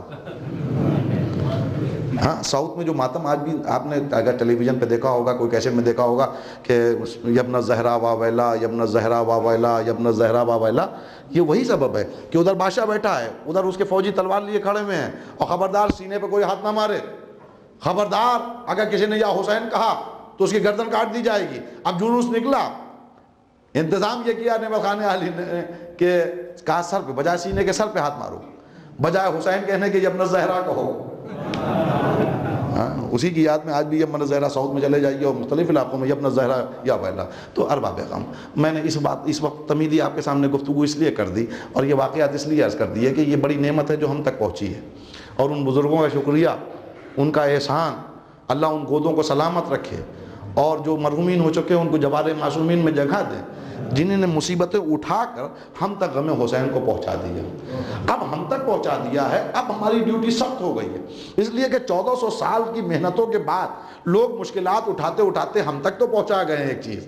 اب ہماری ذمہ داری یہ ہے کہ ہم ریس میں آگے بڑھتے ہوئے دوسرے کے سپرد کر سکیں، دوسرے کے، اس لیے کہ حسین کا غم کسی کا محتاج نہیں۔ بس بات میں آج کی بات کو مکمل کیا، کسی کا محتاج نہیں۔ آج اسی ہندوستان میں چلے جائیے، کہیں پہ آپ کو علی اکبر کا ماتم ملے گا، کہیں پر قاسم کا ماتم ملے گا، کہیں پر کچھ علاقے ایسے ہیں جہاں انہوں محمد کو یاد کر کے لوگ روتے ہیں۔ یہ شیعوں کی بات نہیں کر رہا ہوں میں آپ کے سامنے، بہت سی جگہیں ہیں جہاں پر جناب عباس اور جناب علی اکبر کو بڑی شدت سے لوگ چاہتے ہیں، دوسری قومیں، خصوصاً راجستھان کے بعض ٹرائبس ایسے ہیں کہ جہاں پر جناب عباس کو بہت زیادہ چاہا جاتا ہے، شہزادے علی اصغر کو چاہا جاتا ہے۔ ساؤتھ میں کچھ ٹرائبس علاقے ہیں جو عاشور کے دن نکل آتے ہیں شہر میں اور بس چیختے رہتے ہیں، روتے رہتے ہیں، پیٹتے رہتے ہیں، وہ چلے جاتے ہیں۔ آج تک لوگ پریشان ہیں کہ آخر یہ کرتے ہیں تو کیا کرتے ہیں، کسی کو کیا معلوم کہ آج روزے عاشور ہے۔ تو یہ غم ہمارا محتاج نہیں ہے، ہم اس کے محتاج ہیں کہ اس سے وابستہ رہیں تاکہ یہاں سے لے کر وہاں تک کامیاب ہو۔ میں کیا کہہ رہا ہوں عزیزان کرام؟ ہاں آج چاند رات ہے اور اسی ہندوستان کے لیے ملتا ہے بہت سے واقعات ہیں. خصوصاً راجستھان کا ایک واقعہ میں نے کتاب میں پڑھا تھا کہ جناب علی اصغر علیہ السلام کو یاد کرتے ہوئے جب وہ قبیلے کا سردار بیان کرتا ہے قبیلے کے لوگوں کے درمیان کہ حسین بابا اپنے 6 مہینے کے بچے کو لے کر جس کی ماں کا دودھ خشک ہو گیا تھا میدان میں دشمنوں کے بیچ میں جا رہے تھے اور یہ کہنے کے لیے جا رہے ہیں کہ حسین یہ بچہ پیاسا ہے، اس نے کیا جرم کیا ہے جس کی سزا دی جا رہی ہے. اور یہ کہہ کے وہ کہتا ہے کہ لو حسین دشمنوں کی طرف بڑھ رہے ہیں کہ اتنے میں پورا قبیلہ چلاتا ہے، عورتیں بچے بوڑھے، بلکہ ایک جملہ کہوں غصاتے ہیں آقا حسین پر، لیکن ان کا غصانہ اتنا اچھا لگتا ہے کہ وہ اس وجہ سے نہیں غصہ رہے بلکہ وہ کہنا چاہ رہے ہیں کہ حسین بابا تم غلط کر رہے ہو، یہ کہاں لے جا رہے ہو اس بچے کو؟ ارے یہ ظالم ہے، انہیں تیر مار دیں گے. اے حسین بابا اسے ہندوستان لے آؤ، ہم وعدہ کرتے ہیں پانی بھی پلائیں گے، ہم وعدہ کرتے ہیں کہ دودھ بھی پلائیں گے. یہ ہندوستان ہے. آج لوگ معمہ بنا ہوا ہے کہ جو آج سویلائزڈ ہو رہے ہیں وہ آج سے کیسے ان کو کہاں تک کیسے غم پہنچ گیا غم حسین، کیسے ان کو ان جنگلوں میں معلوم ہوا جو آج بھی ٹھیک سے لباس نہ پہنتے ہوں، انہیں کیسے معلوم ہوا کہ کربلا میں کون سا حادثہ ہو گیا. بلکہ ایک واقعہ اسی چاند رات کا ہے کہ نہیں معلوم کون سا علاقہ ہے، واللہ عالم بالصواب، لیکن کتابوں میں ملتا ہے کہ جب چاند رات ہوتی ہے تو قبیلے کا سردار نگاڑا بجواتا ہے، تو نگاڑے کی آواز سن کے پورے قبیلے کی عورتیں و مرد و بوڑھے و بچے جمع ہو جاتے ہیں. اس میں وہ کچھ شعر پڑھتا ہے. عزیزان گرامی معلوم ہے میں سچ کہہ رہا ہوں، جب میں پہلی بار اس واقعے کو پڑھ رہا تھا کتاب میں تو مجھے نہیں معلوم میں کتنی دیر تک بند کمرے میں روتا رہا، اس جذبے کو سلام کرتا رہا کہ جس کا کوئی واسطہ نہیں ہے، نہ لا الہ الا اللہ سے واسطہ ہے، نہ محمد رسول اللہ سے واسطہ ہے، نہ وہ اسلام جانتا ہے، بس وہ نگاڑا بجاتا ہے. جب قبیلے والے جمع ہو جاتے ہیں تو وہ کچھ شعر پڑھتا ہے. اس شعر کا ایک ترجمہ جو میں نے پڑھا تھا اسی پر میں شدت سے رونے لگا تھا. پہلا شعر تو یہ پڑھتا ہے، اے قبیلے والوں ذرا سا تیار ہو جاؤ اس لیے کہ حسین بابا ہمارا مہمان آ رہا ہے. حسین بابا مہمان آ رہا ہے، حسین بابا اپنے بچوں کے ساتھ اپنے گھر والوں کے ساتھ مہمان آ رہا ہے. پھر دوسرے شعر میں وہ اپنے ہاتھوں کو اس طرح یوں کرتا ہے اور کرنے کے بعد جیسے دیکھ رہا ہے کوئی آنے والا آ رہا ہے، پھر کہتا ہے ارے حسین بابا تو تنہا آ رہے ہیں، اپنے بچوں کے ساتھ نہیں آ رہے ہیں، اپنے چھوٹے چھوٹے بچوں کے ساتھ نہیں آ رہے ہیں، اپنے گھر والوں کے ساتھ نہیں کہتے ہیں. پھر تیسرا جو شعر کہتا ہے جس پہ میں بہت رویا تھا وہ یہ کہتا ہے، قبیلے والوں کیسے حسین بابا سب کے ساتھ آئیں، حسین بابا کے بچوں کو کربلا میں مار دیا گیا، ان کے بچوں کو پیاسا اور بھوکا مار دیا گیا. اے قبیلے والوں حسین بابا آ تو رہے ہیں لیکن تنہا آ رہے ہیں. اور یہ سناتا جیسے ہی سناتا ہے تو تڑپتے ہیں لوگ، بلکنے لگتے ہیں. ہاں عزیزان گرامی ہمارے یہاں بھی یہی اصول ہے کہ شام جس چاند رات جسے کہا جاتا ہے اس شب اول سے ادھر تازیے سجے، ادھر علم و پٹکے لگائے گئے، ادھر رضا خانے سجائے گئے، اور ادھر چاند رات آئی، ہم نے چاند کو دیکھا، ہماری آنکھوں سے آنسو آ گئے. اے فرزند رسول آپ ہمارے مہمان بن کے آ رہے ہیں. اور پھر کربلا کے واقعات یاد آنے لگتے ہیں کہ کس طرح کربلا والوں کے اوپر مسائل کربلا میں ڈھائے جا رہے تھے. کبھی علی اکبر یاد آتے ہیں، کبھی علی اصغر یاد آتے ہیں، کبھی قاسم کی پامال لاش یاد آتی ہے، ایک ایک واقعہ یاد آتا ہے. ہاں عزیزان گرامی چاند رات چاہے دوسری قومیں ہوں چاہے ہم ہوں، جب بھی چاند رات کا تذکرہ ہوتا ہے اور چاند کو ہم دیکھتے ہیں تو بے اختیار کربلا والوں کو یاد کر کے روتے ہیں، جس پہ ہمارے سامنے کربلا والے مارے نہیں گئے، ہمارے سامنے قتل ہوتے نہیں دیکھا ہم نے بھوکا پیاسا نہیں دیکھا. انصاف سے بتائیے سن 61 ہجری کے بعد جب یہی چاند جب تک کہ زندہ رہی ہوں گی زینب، جب تک کہ زندہ رہی ہوں گی ام کلثوم، جب تک کہ زندہ رہی ہوں گی رباب، جب تک کہ زندہ رہی ہوں گی لیلا، جب یہ چاند دیکھتی ہوں گی، اور جب تک کہ زندہ رہے ہوں گے سید سجاد، جب بھی محرم کا چاند آتا ہوگا تو وہ پورے مناظر نظروں کے سامنے آ جاتے ہوں گے. جہاں جب جانور ذبح کیا جاتا تھا تو سید سجاد تڑپ جاتے تھے، نہ کہ محرم کا جب چاند نظر آتا ہوگا. آج کبھی اخی عباس کو یاد کرتے ہوں گے، کبھی چچا عباس کو یاد کرتے ہوں گے، کبھی بابا حسین کو یاد کرتے ہوں گے، کبھی معصوم بچی سکینہ کو یاد کرتے ہوں گے. جزاکم اللہ خیر. بس عزیزان گرامی میں نے بات کو مکمل کیا. خدا آپ کو کسی غم میں نہ رلائے سوائے غم امام حسین علیہ السلام کی. ہاں مجھ سے کہا گیا کہ میں رخصت مدینہ پڑھوں، کہ مدینہ سے رخصت پڑھوں امام کی. چند جملے عرض کرتے ہوئے بات کو مکمل کروں، اس لیے کہ مدینہ کی رخصت اگر مختلف اینگل سے دیکھی جائے تو سوائے اس کے کہ ہر لمحہ ایک مصیبت نظر آتا ہے، چاہے جناب صغرا کی زندگی دیکھیے، جہاں وہ معصوم بچی کبھی چچا کے پاس، کبھی پھوپھیوں کے پاس، کبھی بابا کے پاس، کبھی بہنوں کے پاس، کبھی بھائیوں کے پاس سفارش لے کے جا رہی۔ آپ کہہ دیجئے، بابا سے کہہ دیجئے مجھے ساتھ لیتے چلیے، میں بیمار ہوں، دوا خود بنا کے پی لوں گی۔ وہ بات نہ ہوگی کہ جو بے چین ہو مادر، ہر صبح میں پی لوں گی دوا، آپ بنا کر گودی میں رہیں گے، دن بھر میری گودی میں رہیں گے علی اصغر، لونڈی ہوں سکینہ کی نہ سمجھو مجھے دختر، یہ تو نہیں کہتی کہ سواری پہ بٹھا دو، اب ماں بابا مجھے فضا کی سواری پہ بٹھا دو۔ ایسے منظر، ایسا ہولناک منظر، اور اس میں چند مناظر عرض کرتے ہوئے میں بات کو مکمل کروں گا۔ پہلی بات تو یہ کہ جناب صغرا جسے کہا جائے نا امید ہو گئی، اور بابا نے منع کر دیا کہ بیٹا تمہیں نہیں لے جا سکتا، تو بڑی حسرت سے اس منظر کو دیکھ رہی تھی۔ روایت کے جملے ہیں کہ ایک بار بھیا کو آواز دی، علی اکبر کو، کہا بھیا بابا تو مجھے نہیں ساتھ لے جا رہے ہیں، لیکن آپ سے میں ایک وعدہ طلب کر رہی ہوں، ایک وعدہ لینا چاہتی ہوں۔ ہاں بیٹا بہن بتاؤ کیا وعدہ ہے؟ کہا آپ وعدہ کیجئے کہ جب کہیں ٹھہر جائیں گے، کہیں قیام ہوگا تو آپ مجھے ضرور لینے آئیں گے۔ کہا بہن میں تم سے وعدہ کرتا ہوں، میں وعدہ کرتا ہوں کہ میں تمہیں ضرور لینے آؤں گا۔ اور یہاں پر ایک کریکٹر جناب سکینہ کا بھی بڑا قیامت خیز نظر آتا ہے۔ کیا حساس بچی ہے، معصوم بچی کے لیے ملتا ہے کہ جب صغرا بلک رہی تھیں اور سواریوں پہ بیبیاں سوار ہو رہی تھیں، تو ایک معصوم بچی جس کی فطرت کا تقاضا یہ تھا کہ سب سے پہلے سواری پہ سوار ہو جاتی، وہ ایک کونے میں کھڑی تھی۔ روایت کے جملے ہیں جب سب رخصت ہو گئے جناب صغرا سے، تو جناب سکینہ آگے بڑھی، اپنی بہن کے گلے میں باہیں ڈال دیں، کہا بہن تم گھبراؤ نہ، میں تم سے وعدہ کرتی ہوں، میں چچا عباس سے اصرار کروں گی، میں بھیا علی اکبر سے اصرار کروں گی، جہاں کہیں قیام ہوگا میں ان سے ضد کروں گی کہ جائیں اور بہن صغرا کو لے کر آئیں۔ اور روایت کے جملے ہیں کہ یہی وہ جملے تھے کہ جن کے جناب صغرا کو سکون مل گیا۔ جزاکم اللہ خیر الجزا۔ اور منزلیں آگے بڑھاتے ہوئے بس المختصر ایک منظر، اور میں مجلس کو تمام کروں شہزادی زینب کے حوالے سے، وہ ہے جناب زینب کی رخصت۔ اور اس رخصت سے اندازہ لگتا ہے کہ عصر عاشور خود جناب زینب پر کیا گزر گئی ہوگی۔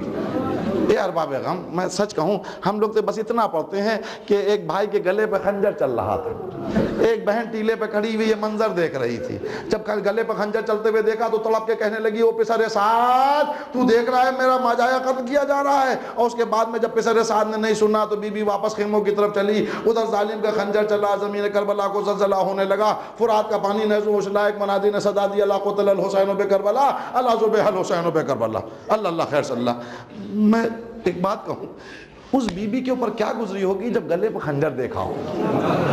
اس کا منظر یہی رخصت مدینہ سے نظر آتا ہے۔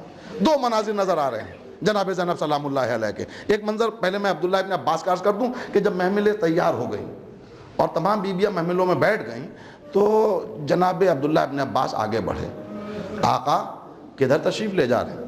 ابن عباس عراق کی طرف جا رہا ہوں۔ مولا آپ امام وقت ہیں، جو آپ کا فیصلہ ہو وہ مناسب ہے، لیکن مولا عراق والے قابل اعتبار نہیں ہیں۔ آپ کے بابا کے ساتھ کیا ہوا آپ کو معلوم ہے، بھیا کے ساتھ کتنے مظالم ہوئے آپ کو معلوم ہے، آپ کیوں تشریف لے جا رہے ہیں؟ ابن عباس جو اللہ بہتر جانے، چپ ہو گئے ابن عباس۔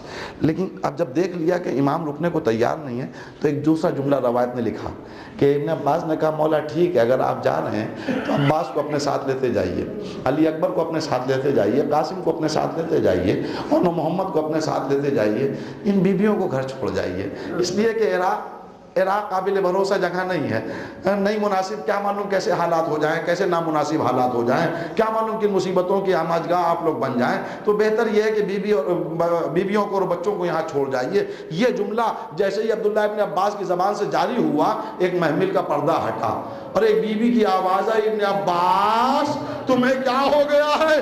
ایک بھائی کو ایک بہن سے، ایک بہن کو ایک بھائی سے جدا کرتے ہو؟ اے ابن عباس تمہیں نہیں معلوم کہ زینب حسین کے بغیر زندہ نہیں رہ سکتی؟ جزاکم اللہ خیر الجزا۔ عزیزان گرامی یہ جملہ ملتا ہے، اور دوسرا جملہ بس اسی میں مجلس تمام کروں گا کہ دوسرا جملہ ملتا ہے کہ جب یہ قافلہ تیار ہونے لگا تو شہزادی زینب اپنے بھائی کے پاس آئیں، بھیا میں بھی تو چلوں گی آپ کے ساتھ۔ کہاں بہن، لیکن شرط یہ ہے کہ تم اپنے شوہر سے پہلے اجازت لے لو، تمہارا شوہر موجود ہے۔ کہا میں ابھی آئی۔ یہ کہہ کر آپ اپنے گھر پہ گئی، سر جھکا کر بیٹھ گئی۔ عبداللہ ابن جعفر آئے، خیریت و شہزادی، آپ نے کس لیے یاد کیا، کیسے تشریف لائیں؟ ابھی تو آپ کے بھائی تشریف لے جا رہے ہیں۔ کہا ہاں آپ میرے شوہر ہیں، آپ سچ بتائیے کہ میں نے جب سے آپ کی زوجیت میں آئی ہوں کبھی کچھ سوال کیا آپ سے، کچھ مانگا؟ کہ نہیں، بلکہ میری حسرت تھی کہ آپ مجھ سے کوئی سوال کریں۔ کہا لیکن آپ سے میں ایک سوال لے کر آئی ہوں آپ کے حضور میں، کیا وہ سوال پورا کر سکتے ہیں آپ؟ کہا شہزادی آپ فرمائیے۔ کہا آپ کو معلوم ہے میرا بھیا وطن چھوڑ کے جا رہا ہے؟ کہا مجھے معلوم ہے کہ آقا حسین تشریف لے جا رہے ہیں۔ کہا آپ میرے شوہر ہیں، کیا اجازت دیں گے کہ یہ بہن بھی اپنے بھائی کے ساتھ جائے؟ میں کیا کہہ رہا ہوں عزیزان گرامی، میں نے کل جملہ ایک کہا تھا کہ کربلا بے حیثوں بے غیرتوں کے لیے نہیں ہے، کربلا احساس کرنے والوں کے لیے ہے۔ نہ جانے کربلا میں کیسے مصائب گزر گئے، یا اللہ بہتر جانے یا کربلا والے بہتر جانے۔ کہا آپ میرے شوہر ہیں، کیا آپ اجازت دیں گے کہ ایک بہن بھی اپنے بھائی کے ساتھ جائے؟ کہا ہاں شہزادی اجازت ہے، آپ بالکل اپنے بھائی کے ساتھ تشریف لے جائیے، اور دیکھیے اب اون و محمد کو بھی لیتی جائیے۔ اگر کوئی ماموں کو مصیبت کو دیکھیے گا تو بھانجوں کو ایک کو میری طرف سے، ایک کو آپ اپنی طرف سے اپنے بیٹوں کو، ان کے بھانجوں کو اپنی طرف سے قربان کر دیے گا۔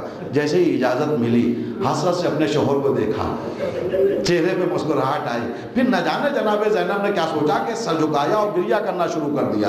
کچھ اتنا روئی اتنا روئی کہ عبداللہ ابن جعفر کو سوال کرنا پڑا، اے شہزادی میں نے جانے سے نہیں روکا ہے، اب میں نے جانے سے منع نہیں کیا ہے، آپ کے رونے کا کیا سبب ہے؟ جھکا ہوا سر اٹھایا، آنکھوں میں آنسو، اے عبداللہ آپ کو معلوم ہے اگر آپ اجازت نہ دیتے تو کیا ہوتا؟ کہ نہیں اللہ بہتر جانے، یہ شہزادی بہتر جانے۔ ایک آہ سرد کھینچی اور فقط ایک جملہ کہا، اے عبداللہ فقط اتنا ہوتا کہ مدینے سے بھائی کا قافلہ جا رہا ہوتا، گھر سے زینب کی میت نکل رہی ہوتی۔ اے عبداللہ میں تصور بھی نہیں کر سکتی کہ میں حسین کے بغیر زندہ رہ سکوں۔ اے ارباب غم، 28 رجب کو جو بی بی یہ جملے کہہ رہی ہو، جب ایک ظالم کا خنجر چل رہا ہوگا اور ایک آواز آ رہی ہوگی تو اس بہن کے دل پہ کیا گزر رہی ہوگی؟ میرے بھیا کیا کروں، کچھ امانتیں میرے سپرد نہ ہوتی تو میں زندہ۔ ربنا تقبل منا انک انت السمیع العلیم۔ پروردگارہ اس مختصر سے عمل کو قبول فرما، کوئی ہم نہ دے سوائے آل محمد علیہ السلام، ہماری توفیقات میں اضافہ فرما، مریں تو آل محمد علیہ السلام کی محبتوں کے ساتھ، زندہ رہیں تو آل محمد علیہ السلام۔